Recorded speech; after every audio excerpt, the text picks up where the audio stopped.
everyone. My name is Mike Neary. I am the Director of Guidance at Great Neck North High School. We thank you for being here this evening. This is a webinar presentation on financial aid. We have invited the families from both Great Neck North and Great Neck South High School. We are fortunate to have two expert speakers who I will introduce momentarily, but they will provide valuable insight to the financial aid process this evening. Before doing so, I just wanted to give the parents of Great Neck North just some little information on what we are doing with their rising seniors, the current juniors. Currently, we are meeting with them in small groups with the hopes that we provide them information that they can take with them into the summer months and make that time as productive as possible. We have given them homework to do. That information is all provided on the email that went out to you. It is on our Rising Senior to-do list. You will also notice that we gave you homework as well, parents. We're asking you to fill out a parent brag sheet for your son or daughter to give us a little bit more information about them.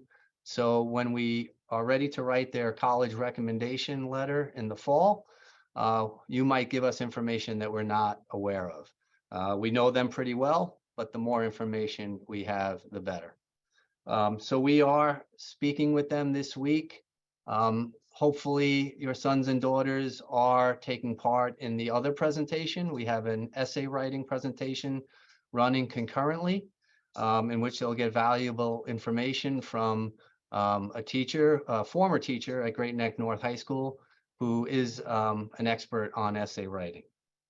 So without further ado, I'm going to turn the presentation over to Mr. Matt Carpenter, who is the founder of College Aid Pro, and Ms. Peg Keogh, who is the Director of Education at College Aid Pro. And we thank them very much for being here to provide us valuable information. Thanks for having us, Mike, and Director of Education / fairy godmother of financial aid. Yeah, no, happy to be here, guys. And so we're representing both coasts here tonight. I'm up in the Boston area at our office in Salem, Massachusetts. Peggy's tuning in all the way from Seattle, Washington. And the idea here is kind of two big goals tonight, right? Number one is to give you guys a high level understanding of how this whole thing works, right? So as you go to put together this list of colleges this summer, right, and going into the fall, and you know, are finalizing that list, you understand what you should be, where your family fits in this financial aid and scholarship spectrum, right? Because it's one thing to understand how it works, but more importantly, where does your family fit specifically? So if we do our jobs, you're going to have a clear understanding of where you guys are at by the time you leave here, call it an hour from now. So that's the hope. We like to think we know what we're talking about. We've been doing this for an awful long time. The class 2024 will be the 19th class that I've guided through this process, right? So I've seen quite a bit. I imagine I've worked with every college that you've heard of, I think. And I can say the same for Peg, and possibly her biggest credential is the fact that she's done this. She's been where you are, right? And she's done it twice over with her twins that she put through college. So I can empathize from the sense of being a passenger in this process many times over, but Peg probably even more so, being on the front lines, kind of right where you guys are today. And our approach is, let's get you educated, right? Let's make sure that we get rid of this fear of the unknown, so you understand everything that's going on. And again, specifically, what are your family's do's and don'ts? And the good news is, obviously, it's a little bit scary. It's a little bit intimidating. It's overwhelming. You know, it's your money and your kids. There's so much information out there. But if you're armed with that education, I think it gives a certain amount of confidence, and you can hopefully, in a perfect world, enjoy at least some of this process. So that's our goal. From a housekeeping standpoint, I mean, we really, really want you guys to ask questions. I think you're going to get the most out of this. What are the questions keeping you up at night? Put those in the Q&A specifically, as opposed to the chat, because those get recorded, transcribed. We'll send you the recording tomorrow. We'll send you a slide deck tomorrow and the transcription to the Q&A, right? So for your buddies that couldn't make it tonight, they'll benefit from that as well. But yeah, let's make this thing interactive. And again, ask the questions are important to you, and you can be anonymous if you want, right? So ask as personal a question as you want. So I guess without further ado, Peggy, if you want to say a few words, introduce yourself, and then we'll dig in. Yeah, well, as Matt said, I've been through this with my son and daughter, and it can be a stressful process. But as Matt said, if you're an informed consumer, if you understand financial aid, and as Matt said, where you fit, you're so far ahead of the game. And I know by the end of this webinar, you'll have a better feel for that. Some of the things you might realize about your family, you might not like, as far as what the college thinks you can afford. But understanding that you're in such better shape when you go on college visits. And just our whole thing, what gets us out of bed is helping families understand all this, and then helping you build a list with affordability in mind. You know, people tend to really focus on the personal and academic fit, which are very important, but the financial fit, especially when schools are pushing $90,000, is equally important. So that's where it gets stressful for parents, when they don't understand that and they think, oh, we're going to get money. And then you realize spring of senior year, you didn't get any, and you have a child sitting there wanting to go to a school. That's what we're trying to help you understand now. So not so you throw schools off the list, but you have a balanced list and you have affordability in mind. So let me share my screen and we can get going here. Okay. So as Mike said, we are College Aid Pro, and this is truly our mission. And, you know, to end the student debt crisis by empowering you to sharp smarter for college, which basically means educating you, just what we both were saying, so that you basically know what's going on. There's a lot of information out there, and it's hard to cut through and really understand what matters to you, what's important to your family. So there we are. Now, everybody should have received an email this morning encouraging you to set up a free MyCap account. If you have, great. Matt's going to pop this link in the chat that's on the screen. We're going to go in there as part of the teaching tonight. But if you have it set up, what would be ideal is have it sitting on the side. And when we're talking about EFCs and SAIs, and I'll be getting into that in 1 minute, you can see your own as we're explaining to you what that is and what it means in financial aid. So if you haven't done it, you can pop in there and do it now. Right on the left, it says set up for free. Just, you can click that one, you go right in and answer a few questions, and you're on your desktop. So it's pretty quick to set that up. So let's talk about financial aid. The one thing that I want to tell you right off the get-go, I'm sure everybody knows the prices are huge and they just keep going up at some of these schools, what we call the cost of attendance, the full sticker price. But all the colleges in this country are on sale. They're all discounting that sticker price. It's just a matter of how they do it. So for some families at a given school, they might get great discounts. Other families might not get any. That's what we want you to be able to understand and actually see through your MyCap account, so that you can, like I said before, have a balanced list. So the colleges are doing this discounting in 3 different ways. And many times it's 2 of these 3, and sometimes it's all 3. Just depends on the family and the school. So the first way is on the far left, are called need-based grants. So basically this is money, as the name hints, if you have financial need. And that could be, that's a different determination at every school, depending on how they figure it out and the price, if you have need or not. And then they will give you their endowment money, potentially in the form of grants. If you have more extreme needs, you could get federal money, the Pell Grant. And then states also have grants. So it's not just the colleges, but endowment money is by far the best place to get these discounts, not private scholarships that you hear a lot about. That's they play a role, but that's percentage wise not nearly as much that comes from endowment money from these colleges. So that's the first bucket if you have need. The second bucket is called merit-based scholarships. They're usually called scholarships, sometimes grants to be confusing. Again, this is money from the college endowments, but it's not based on your financial need. It's based on your child. So it's based on grades and test scores and talent, music, sports, whatever it happens to be at that school. And we'll talk about not all schools give the same amount of merit. Not all schools even give merit, right? So these are the two buckets that we call gift aid. This is the free stuff, right? This is what you want to try and maximize. The third bucket is a part of a lot of people's college funding strategies. It's called self-help. So this is going to be loans, which of course you have to pay back, and then work study. And that's where your child's going to go get a job and get a paycheck. And then that can be used for books or whatever you decide as a family. So it's not bad. It's just, if you can maximize the gift aid, that's optimal for obvious reasons. So let's talk about the need-based aid and how do you know if you're eligible for need-based aid? So the colleges have this pretty simple formula. They take their cost of attendance, which is the sticker price I was just talking about. So tuition and fees, room and board, books, personal expenses, and travel. Those are the line items. And that's the whole enchilada. We have no control over it. It's been going up for decades. People that are starting school this fall, the official numbers are going to come out soon for the first year. Then they calculate something that's called, up until now, it's been called an expected family contribution. Pretty soon, we're going to be taking this completely off the slide, because if you have a rising senior, which I think, I'm guessing Mike and the other high school, you guys are all class of 2024 and down, right? So your reality, I just have it up there because some parents have older kids and then it gets confusing.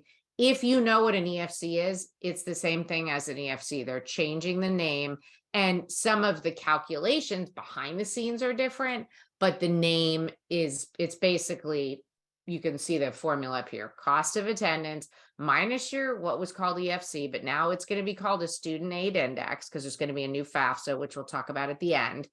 They take the difference and that's your need. So if you have an SAI of $100,000 or more, and Matt and I have seen this a lot through the years, thank God you don't have financial need, because that would mean the college would have to cost more than $100,000. So they just do the simple math. But on the flip side, if you have an EFC of, or an SAI of 20,000 and the school costs 70, well, now you have financial need of $50,000. That doesn't mean that every college is going to swoop in and just give it to you, but you do have that need. Some colleges will, and some colleges won't even give loans. And then other colleges will meet 75%. And that's all the stuff that we're going to talk about. They all have different financial aid policies, but that's the simple way that this works. So you're not going to have the same need at every school, because you're not going to necessarily have the same SAI, and obviously the sticker prices, the costs of attendance are different at the different schools. So I'm sure you're wondering, okay, well, how do they calculate this student aid index? There's basically two main parts of it. There's your assets and there's your income. And the assets that they look at are all your non-retirement assets. So if you have nice balances in an IRA, 403B, 401k, Roth IRA, pensions, those are all retirement vehicles. That's great. That's not going to affect the calculation of the student aid index. Everything else will be on the table: stocks, bonds, checking, savings, CDs. If you have real estate, I'll talk about your primary home in a minute, but if you have other real estate besides the home you live in, that's on the table. It's the equity. So it's the market value minus any mortgages or home equity line of credit or anything that you have against that property, any liabilities or liens. That's all included there.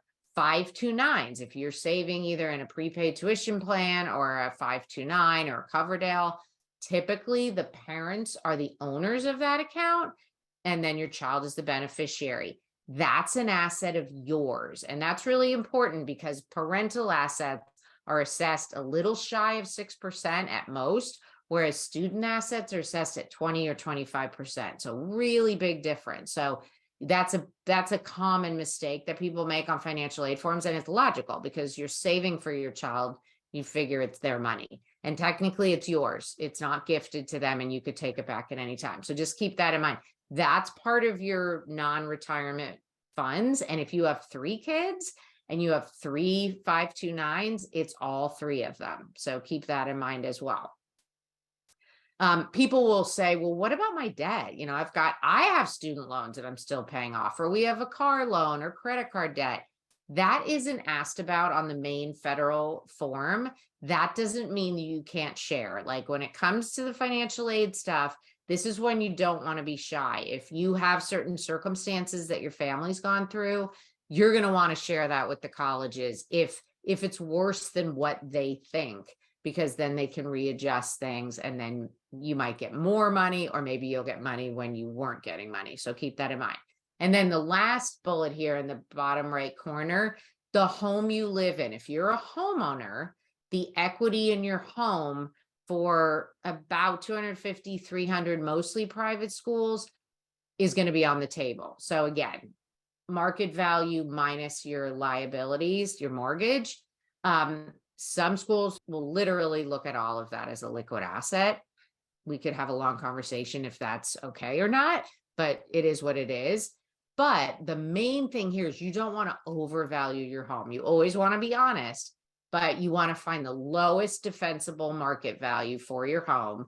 And then it's very, it's okay to follow something called the IRS quick sale value. And that's where you take 15 to 20% off that, because as we all know, if you sold a home, you don't realize all that money. So you want to make sure you're being honest, but don't overvalue your home. And the assets that you're putting on these forms, it's the value literally on the day you hit submit. If you want to be really exacting, you can pull up your portfolio and fill it in. I mean, most people, I don't think, are that exacting, but it's real time. So if you're sitting on a bunch of money and you need to redo your kitchen counters, do it before you submit financial aid forms if you're going to spend the money anyways. So that's the assets. The second piece is the income. And Thank you. Let me, and I know you get mad at me when I interrupt you. I don't get mad. I expect it. It happens every time. But just to put a ball on a couple things here, because we got a fair amount of questions on the 529s, right? And the headline is, if your family has a 529, it is your asset as the parents. It is not the students, which again is counterintuitive, but that matters because it has a significant impact on how it impacts your aid eligibility, right? So that's a really important one. We got some questions on grandparent 529s, right? Oh, yeah, I should have mentioned that. Want to hit on that quickly? Yeah. So if grandparent, uncle, anybody else is the owner of the 529, it's not disclosed. It's only the people in the household.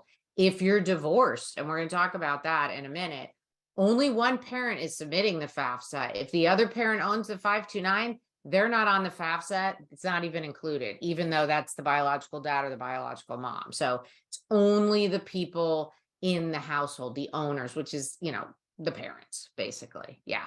So that's another thing that people sometimes, I usually mention that and I just forgot. So thanks for that. Thanks for that great question. Yeah. No, totally. And the other just thing that flag, right? And I think property values is a great, I don't know, I guess kind of metric for this, but it's one of the biggest flaws of the system when we look at the system from a macro level is they really don't account for where you live.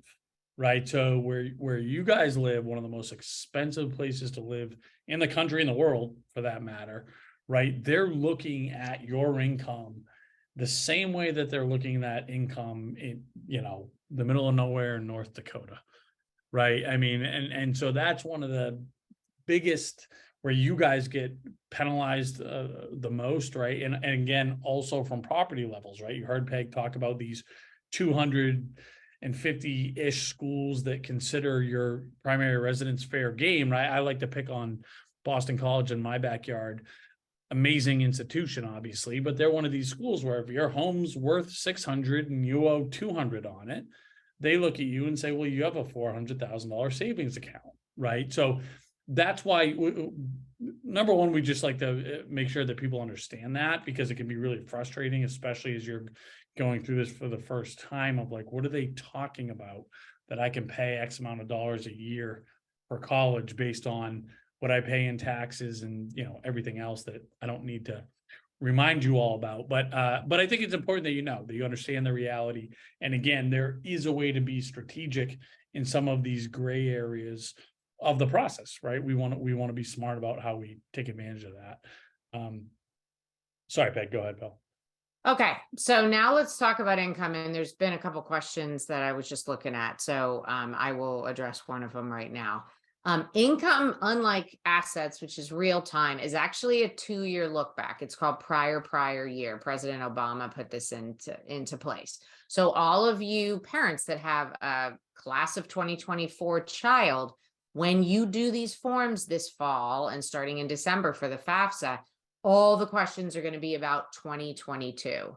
So the 4 years that are going to matter for you are 22, 23, 24, and 25. Somebody put in there, what if 2022 is a great year and it's kind of an anomaly? It's not the norm. If your current reality at any point while your kids are in college is much worse than the year that you're required to report on, that should be, light bulb goes off. Hey, I should be appealing.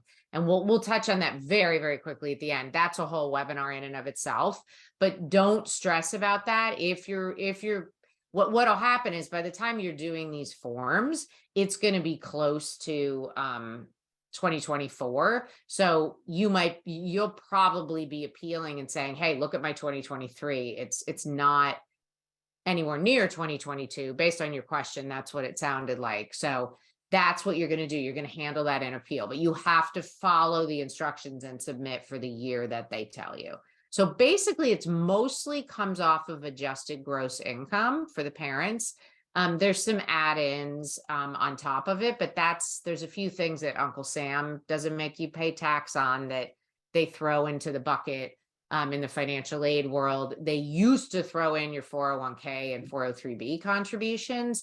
And that was a big one that really stung people, and they're getting rid of that with the new FAFSA. So that's huge. So if you're saving $20,000 a year times 2 in your 401k, that $40,000 of income, it's not in your AGI and it's not getting added back. So that's huge. For students, the income is assessed as well. But as you see here, for the FAFSA only schools, which is the lion's share of them, kids can make over around 7,600, and that's going to keep going up every year, and it's a wash. So most kids don't make over that, even if they work throughout the year part-time. So not a big deal. But for the parents, this is assessed at a much higher rate than a little shy of 6. It's like the tax tables, and the top bracket is 47%. So this is by far, parental income is the biggest driver in calculating the student aid index. And it kind of is what it is, right? Unless you're going to retire or quit your job, which, is silly. You're not going to do that unless you can retire, in which case go for it, right? So that's the income piece. So income and assets.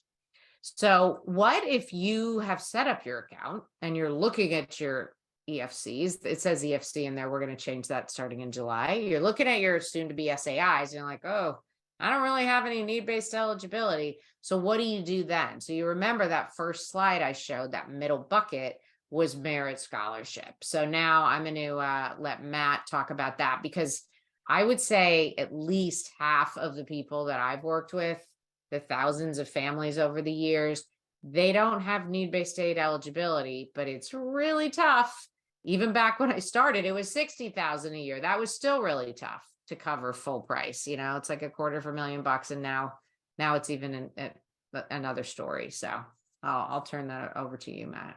Yeah, totally. I mean, I think the the challenges, I would say one of our biggest challenges are these folks, which, and I'm guessing is a meaningful percentage of you that are tuned in here tonight, we're not eligible for need-based financial aid, or at least not much.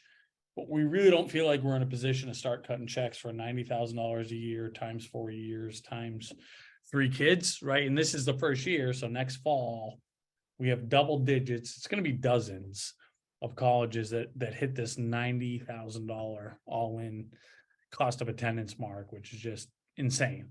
But different discussion for a different day. But anyways, so how can we still get some discounts, right? How can we figure out a way where we're not paying full rack rate necessarily, and our kids are still going to great schools that they're psyched about and graduating with great opportunities, right? And we get to retire as parents someday, and our kids aren't, graduating with this insurmountable amount of debt, right? At its highest level, that's the goal here.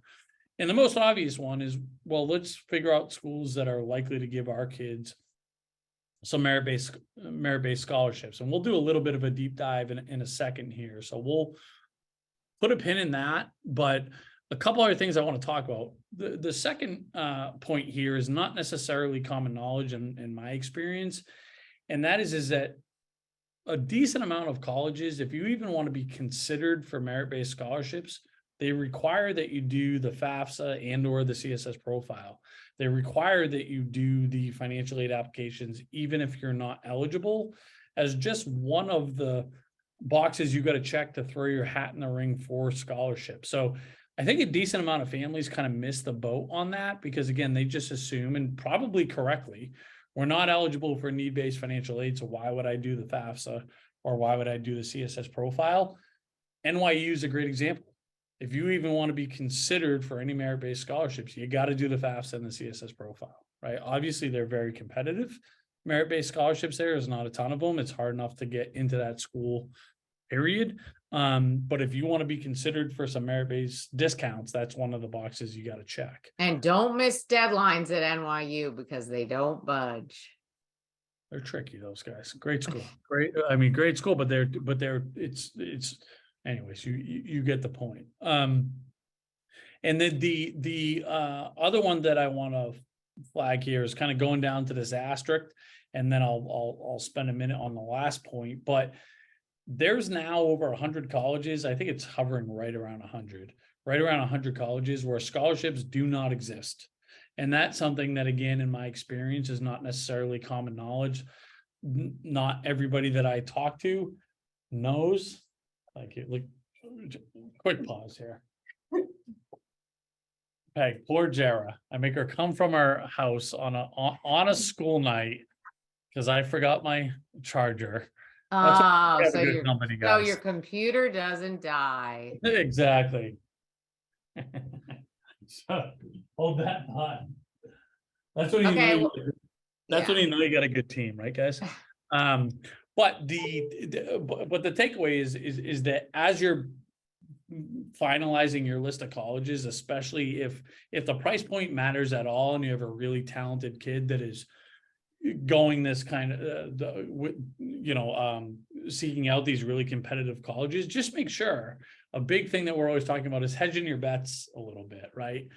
Let's go for Princeton, let's go for Dartmouth, let's go for Columbia, or whatever the dream is. Let's make sure we're hedging our bets, not only from an admission standpoint, but from a financial standpoint as well, right? Because it's not just the Ivy League schools that don't offer scholarships. It's just about all the NESCAC. So up by in my neck of the woods, your Williams and your Amherst and your Middlebury's, your Tufts, right? Scholarships don't exist there. MIT, even schools like Franklin and Marshall just changed, but Washington and Lee in Virginia is maybe not a household name if you're not from the Northeast, but they don't offer scholarships anymore. So anyways, that's just something that we like to flag. And then the last one here is that ideally we're applying to competing colleges, because even if we're not eligible for need-based aid, that's something that we can use to our advantage, right? So I had a family that I was speaking with today, really talented kid that wants to go the engineering route. They really like WPI, Worcester Polytech, a nice little engineering school here in Central Mass. They didn't like RPI, right? Rensselaer in Troy, New York, right? They didn't like that. We're making them apply to RPI just as a means of being able to use that offer, potential offer, as leverage, to come back and get more money from WPI, which is almost universally successful. So it's just another thing that, again, in my opinion, is not necessarily common knowledge, but is can have a huge difference in terms of your bottom line. And again, especially if you're not eligible for need-based aid. So Peg, if you want, let me share quick and I'll kind of dive in. I'll do a quick tour of the, let's look at a case study here. So again, for those of you that have set up your accounts, right, this is kind of like your home dashboard, right, where you're seeing these EFCs front and center for better or for worse, right? Here's your, a lot of times that's not the best news seeing that for the first time where, but I think it's important to know your reality as early as possible. So this is, I just put in a,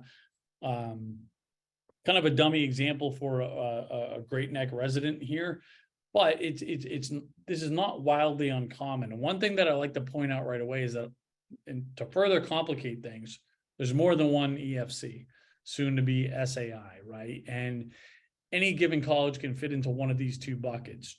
Most colleges use the federal EFC, right? And just about all public or state universities use this general formula, whereas a lot of the, I'm confident a lot of the private schools that you have toured use what's called the institutional EFC. And it's not uncommon that this number is wildly higher, right? And usually it's for one of two reasons.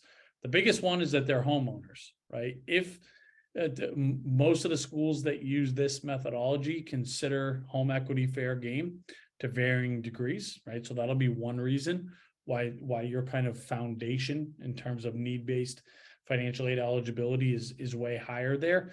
And the other one is that if you are, and we got a lot of questions about this, and we'll continue to unpack it and hopefully make you pretty comfortable with how this is going to work before we leave tonight. But if you're a 2-household family, so if you're a divorced or separated household, the schools that use this methodology will look at both households, will require the information from both households and consider them, right? Whereas schools that use this methodology, the federal EFC, they're only going to look at one. They're just going to look at one household, whoever completes the FAFSA. Okay, and we'll talk about who completes the FAFSA in a minute here. They're only looking at one household. So it's not uncommon that the kind of your starting point for need-based eligibility is a lot different. Now, I'm telling you a lot more than you need to know right now, right? Probably getting too far in the weeds. For starters, just put your information in there. Here's our family's income assets. Here's what type of student we're working with. And I just want you to focus on what are these schools going to expect you to pay, right? Because this is like a great example, I think, of a fairly common situation where, you know, it's possible, and again, happens more frequently than you might think, that the really expensive private school is actually going to be more affordable for the family than the in-state state school, right? So Columbia is going to be more affordable than Binghamton for a percentage of families, right? And you see NYU and Columbia, pretty relatively similar institutions, almost identical sticker price, but it's going to be almost double to go to NYU over Columbia. Why is that? Well, because NYU thinks your home equity is fair game, whereas Columbia doesn't look at it at all. Again, I'm telling you more than you need to know, but let the technology do the thinking for you, and put the schools that you guys are thinking about in there to see if, are you going to pay full sticker price? Are you going to get discounts? Is it going to be need-based financial aid? Is it going to be scholarships or whatever it happens to be? But just really quickly before I turn it back to Peg here, throw out a school or two. You just put in the chat, what are some of the colleges you guys are talking about at home or know you're going to apply to, or the dream school, or what you've just toured? Just throw that into the chat. We'll look at one or two colleges and then take a little bit of a closer look to see how generous they are with financial aid or scholarships or whatever it happens to be. But if you have any particular schools, just put them into the chat or put them into the Q&A, and we can take a look and again, kind of see how generous or not they typically are. Okay, so let me see. I got someone to Syracuse here.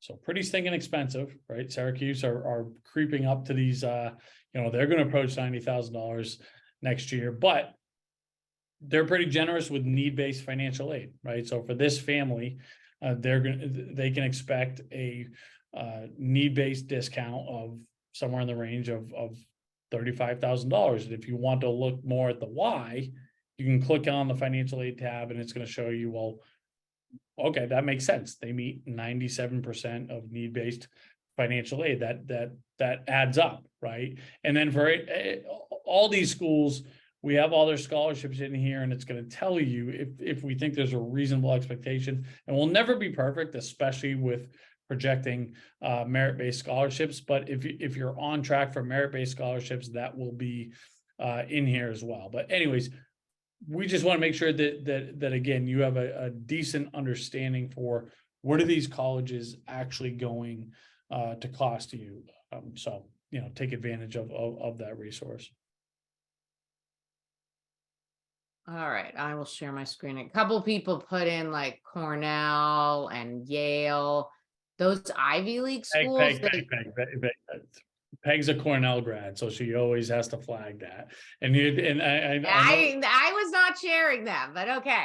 So they are going to act. He does this every webinar just to bust my chop. So that all the Ivies are similar, except like Matt pointed out, you're going to see some differences in home equity that they use. But what you want to know, if your child's interested in the Ivies, if you do have need, you can definitely play them off each other because they're competitors, right? So they'll play ball with like institutions. So just keep that in mind. And I just told somebody in the Q&A, you're going to get the recording and all the slides. So there's a couple more slides about Merit Aid that you can review on your own. So you're going to have all of this and you can watch the recording again or share it with your spouse or your kids. So now let's talk about how you actually apply for financial aid and how does this all come together this coming fall. If you have a class of 2024 child, that's when it's all gonna, you're right on the cusp of it all kicking in. So I mentioned earlier about NYU. There's going to be deadlines for financial aid forms. If you are eligible for need-based aid, do not miss deadlines. Same thing with the admission applications, right? That's the other piece. And the financial aid forms have deadlines that match however your child is applying for admission. And make sure we talk about ED. If I forget, make sure we talk about it, Matt, because there was a question, I think, in the chat about it. So, but for example, now's as good a time as any, Peg, I would say. I mean, and Mike might have some of his own opinions, but so if you apply from a financial aid standpoint, and then Mike, please chime in if you want, on the admission side, from a financial aid standpoint, if you have need and the school, meets whatever need, they aren't going to give you nothing because you're telling them you're going to come. The one thing, if you're going to apply early decision, make sure it's affordable because you're signing a contract saying that we're going to come right now. The rules are, if you find out it's not affordable, you can get out of the contract. You don't want to go in that way. You want to really understand if it's affordable and have a good idea of that. And that is possible, maybe not down to the penny, obviously, but have an idea if it's affordable. So I've personally done appeals for need-based aid with ED kids and have done very well. I haven't seen a lot of merit aid, but part of the reason is a lot of the schools that have early decision as an option don't offer merit aid. Like Matt was saying earlier, there's schools, the Ivies, Stanford, Middlebury, they just don't offer merit aid to any student. So if you get an ED, you're not going to get merit aid either. So do you want to add anything to that, Mike or Matt? Yeah, thank you. So, the advice we always give is, if there's any financial constraints, ED may not be the way to go because you definitely lose leverage. You like to take colleges for their word, where if they guarantee to meet the need of applicants, they're going to do so. But also, it always is a good idea maybe to use a financial aid calculator that a lot of the ED schools provide on their website to get an idea of what your package might look like before making that commitment. Because as Peg said, it is a contract. It is binding, there are ways to get out of it if there are financial circumstance changes in your life, but again, you lose that leverage if there are financial constraints. Yeah, my quick 2 cents around that is that you got to check 2 boxes with a lot of confidence at home. Number one, this is the kid's dream school. You're one of the few that had that aha epiphany, this is where I need to be type of deal, right? And then number two, you have a good understanding. You have a realistic understanding of what the school's going to cost, and everybody feels okay with that, right? If there's hesitation with either of those buckets, generally speaking, I'm like, I would hold off on the ED. So that's how I coach it. Yeah. EA, if they have it, early action is a great, in my opinion. I'm not a counselor, I'm not Mike, but I love EA because you're not committed, but you're applying early. You find out early. A lot of merit is awarded to EA kids. It shows that you demonstrated interest. I think it checks a lot of boxes for me. I made my kids apply EA everywhere that had it. So hopefully that helps with that question. Probably overly helps. So you probably have a lot of information there. So back to the slide. So every college in the country, except for a few, trade schools, require the FAFSA, the free application for federal student aid. I'll talk about that in a little bit more detail in a minute. And as Matt said, and I put it in a Q&A answer, we strongly encourage every parent to submit the FAFSA. There's 5 or 6 reasons. One that he mentioned, some schools require it for merit aid, and some parents get a little bit stressed about, well, if they see I can pay, then maybe we won't get money. Merit aid is given out by the Office of Admissions. Many times you haven't even submitted the FAFSA yet. They are trying to entice that family to come by discounting, which is what I talked about at the beginning. They know they're giving discounts to families that could maybe write a full check, and they don't care. They care about the net revenue. And then there's just a lot of other reasons to submit the FAFSA. So it's free. You're sending it to the government. It's not a third party, yada, yada, a lot of different stuff. And just like the admission side of this, you've got to be on top of these deadlines and the requirements. Admissions is even a little bit hairier, I think, with recommendations and all different stuff you got to get. The FAFSA is pretty straightforward. You submit it. If you get verified, you might have to answer some things, but it's pretty straightforward. And the CSS is not too bad, but you have to be proactive and be on top of that. And sometimes they only communicate with your child. So you got to make sure you're watching their email, which a lot of kids' email's antiquated, right? Even mine that are older, they do email, but not that much. So just keep that in mind. So let's just touch on the FAFSA. Thank you. Let me time out for just a second here too. So we got and a couple of comments around this that all say something effective. You guys are using a ton of acronyms that I've never heard of, and I have no idea what you're talking about, basically, right? Which is fair, because we deal with the FAFSA and the CSS profile and the 529s and all this. But one thing, rest assured, if this is sounding a little bit too overwhelming, we do this in real time. So a lot of this stuff, when we're talking about the FAFSA and the CSS profile and these applications that everybody's going to have to fill out, or we're going to recommend that you fill out in the fall, we'll talk about that in real time. So some of what we're talking about is just planting seeds. So you don't have to digest everything tonight, I promise. So I just want to say that out loud, as a couple of people have said that. And again, like Peg said, you're going to get the recording, you get the slide deck, and no one will be left behind. Sorry. Yeah. And if there's any at the end that we didn't explain, please let us know. And we definitely will. So here's one, the FAFSA, like I just said before, this is the main form. So it stands for Free Application for Federal Student Aid.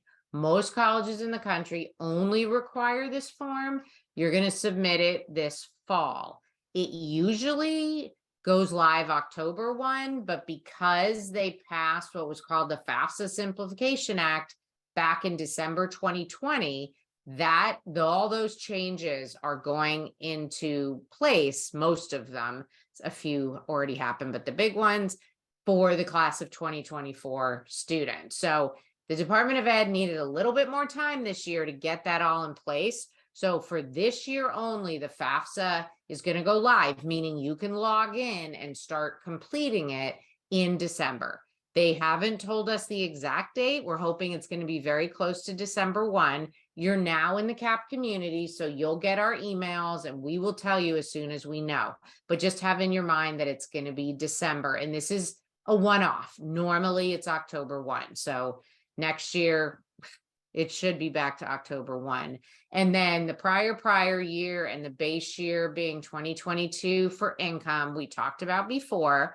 The other bullet up here is around divorced or separated families. So if you are separated, you don't have to be legally separated. You have to be in different dwellings. Literally, you're considered separated / divorced. Only the custodial parent is going to submit the FAFSA with the student. The non-custodial parent is not.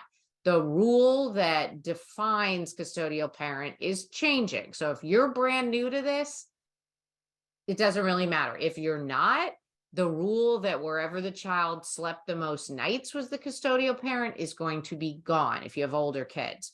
Realize the new rule is whichever parent provides the most financial support, not the one that has the highest income. That's the fallback if it's equal to the penny, which it really never should be. So this is a planning opportunity. I'm a financial planner by background. So take advantage of these opportunities, be honest, but take advantage of them.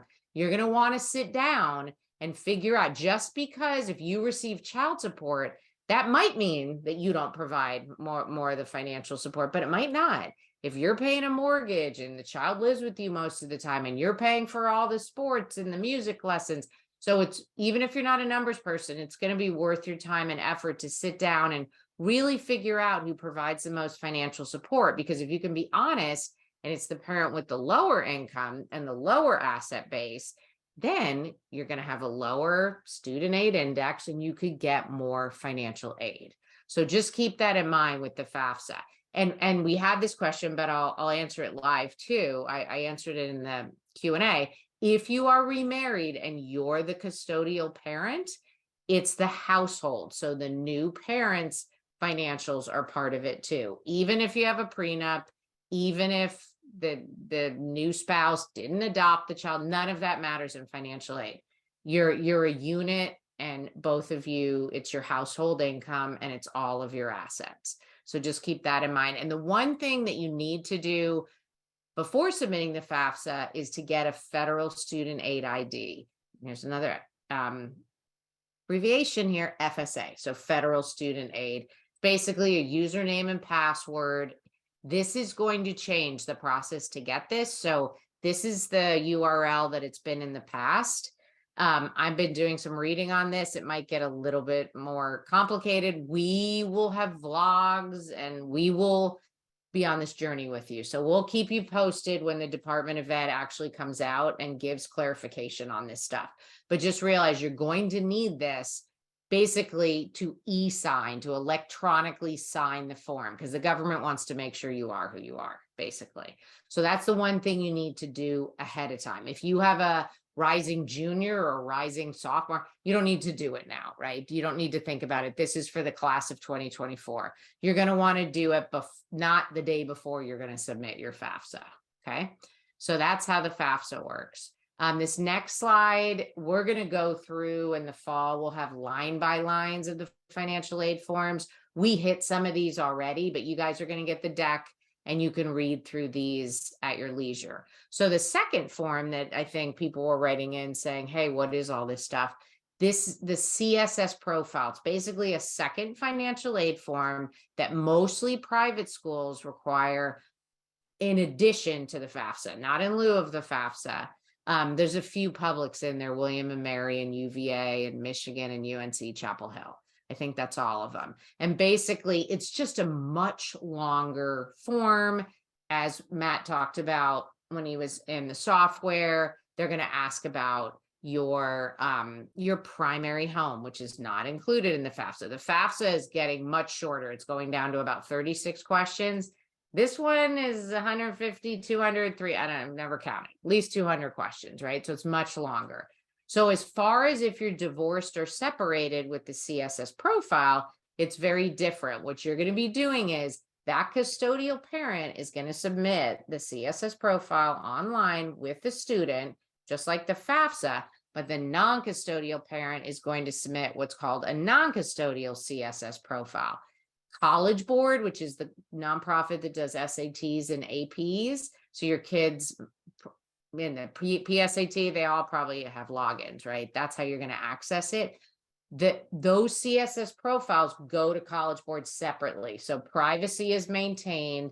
Most of the schools that require this form are going to look at both households. So that's a big difference from the FAFSA, which Matt touched on when you were looking at that sample family, and that SAI was much higher. For a lot of families, it is, right? Because you're combining two households of financials. So keep that in mind if you're divorced or separated.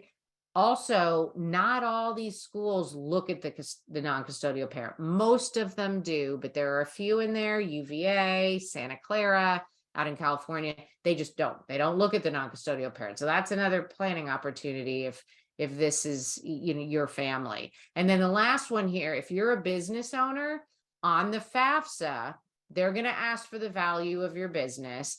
And on the CSS profile, they're going to get into the weeds and ask you a lot of questions about your business. And they will assess your business, not that you need to liquidate it to pay for college. It's not assessed as much as your income that you make at your W-2 job, or your income for if you're self-employed that comes onto your 1040, but they do look at the value of your business. And I would say that if you, like, I had a business before I joined CAP doing exactly what I'm doing at CAP. And if I got hit by a bus, God forbid, like, there was no resale value of my business. If I had some money in my, you know, business account, okay. But I wasn't a financial advisor that could sell their book of business. So that might be you. So if the value is zero, don't feel like you're doing something wrong. Your business value truly might be zero, but that is included as well. And so for some people that might have inventory or an office or something, that can affect the second SAI that will get calculated. And the colleges use it in that equation. The cost of attendance minus SAI equals your need.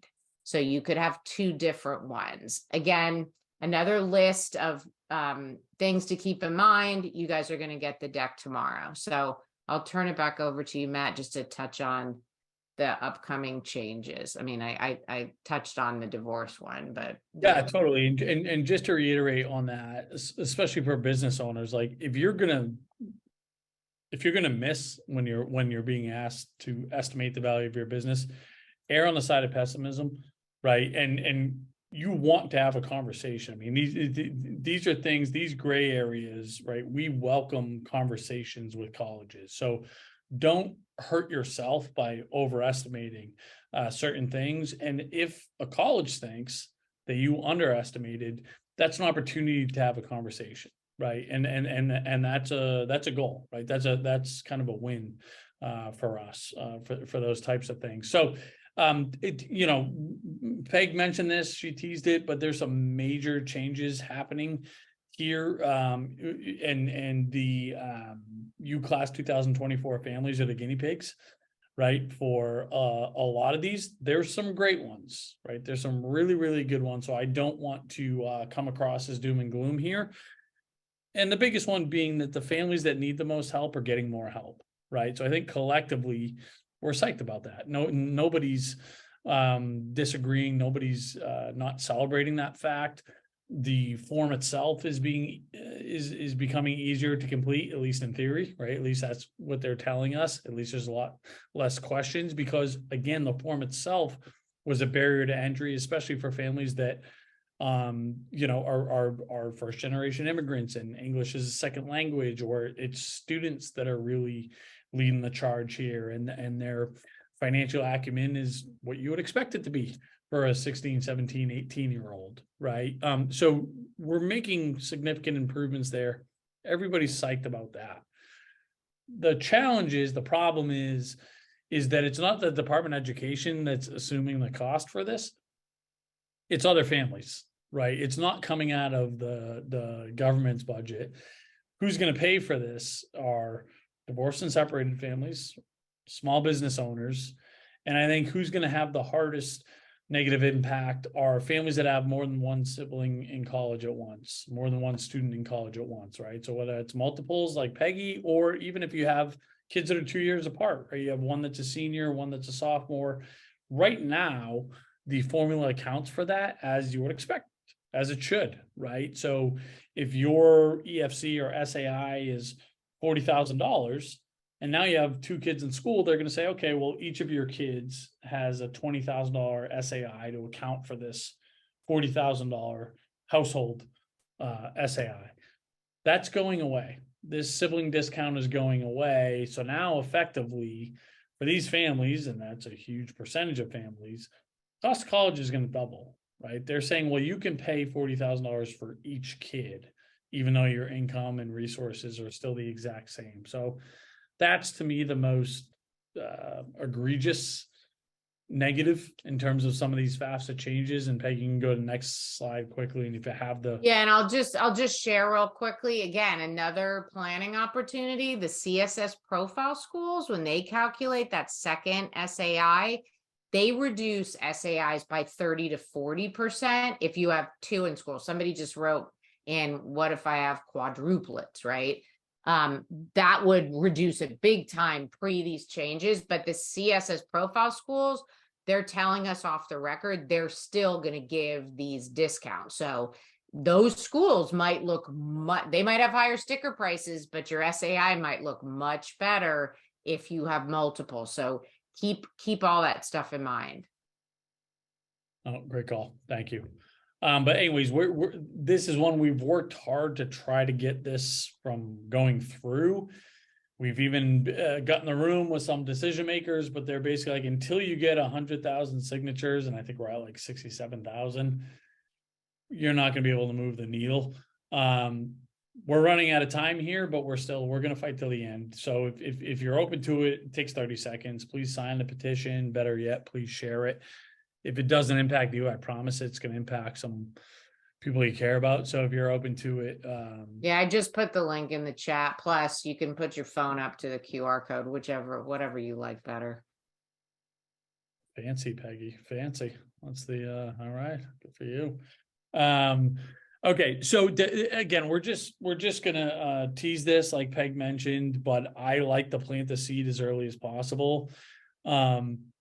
When you get a year from now, 10 months from now, thereabouts, when you're accepted into these colleges and you get a financial offer, you want to have the mindset that this isn't necessarily a take it or leave it, right? This isn't, I always want to push back and see if I can't do better.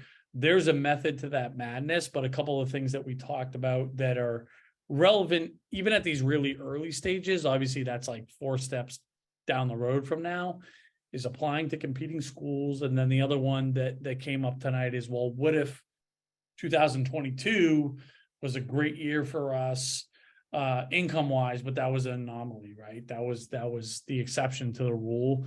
That would be another huge place that would give us some significant ammunition to push back on. So again, that's more of a mindset that I think it's important for people to have, that listen, we're trying to find the right school for our kids, and we're trying to make this thing affordable. But the fact of the matter is there's a business element to this thing. And I promise you, I'm not being cynical here. Nobody loved college more than me, but there's a business element to this, and these colleges are coming from that place. And I think it's important as consumers to have that in our, as a part of this as well. We'll go over this very detailed when it's that step in the journey. Game time, yeah. When it's game time. Exactly. So, okay. Well, I'll let Matt talk a little bit, but my comment here is, if we did our job, one, you've learned, and I'm pretty confident you've learned probably more than one thing, but hopefully one big thing that's kind of changing it for you. But please keep the ball rolling. Do something. Say, oh, this was great. I'm going to go dig in and learn all this stuff. Let us guide you. We're going to have more webinars this fall when the forms go live. We'll talk about all these changes when we get more definition from the Department of Ed. I personally know the journey you're on because I've been on it ×2. but professionally we know too. So we'll guide you along the way, but don't just say, oh, that was a great webinar. And I'm saying this because I've hundreds and hundreds of parents, and then they get busy, right? And they kind of put it on a pile and don't think about it, right? And then it's, rears its ugly head later senior year. So just stay in the game, keep, and Matt's going to talk to you about all the free resources and stuff that we have to help you do that. Totally. So, I mean, and quickly, I know, we lose everybody and ourselves at an hour. So we're right at closing time here, but we kind of, and we're generalizing here. So humor me, because we know we're not perfect, but we kind of generally put folks in 3 buckets, right? You have your DIYers that just like, give me the free resources and let me go. And we're really confident with the free resources that we offer. Like Peg said, we do this educate. It's all we do. It's all Peg and I do, throughout the whole year. So continue to follow along. We have something we call office hours, where every other Monday we just kind of show up for live Q&A. What are your questions? Let us help you out. And it's just kind of a rotation of experts on our team. We have a Facebook group that's moderated by by experts. A YouTube channel I think is super robust. So if you're just a DIYer, we'll stay out of your way and just leverage whatever you need from us. If you're like, I'm kind of that, but I would like to gut check this with somebody, we'd say book an hour with us, right? So that's an option. If somebody just says like, let me just have somebody else that's been here before look at the track we're on, great. That's we offer that ability. If you're a family that says like, I just need all the help that I can get, we call our cute little name here is Wake Me Up When It's Over type of deal. I want comprehensive resources and I just want somebody to grab the wheel. That's something that we offer as well. That obviously is, as you might expect, comes at just a different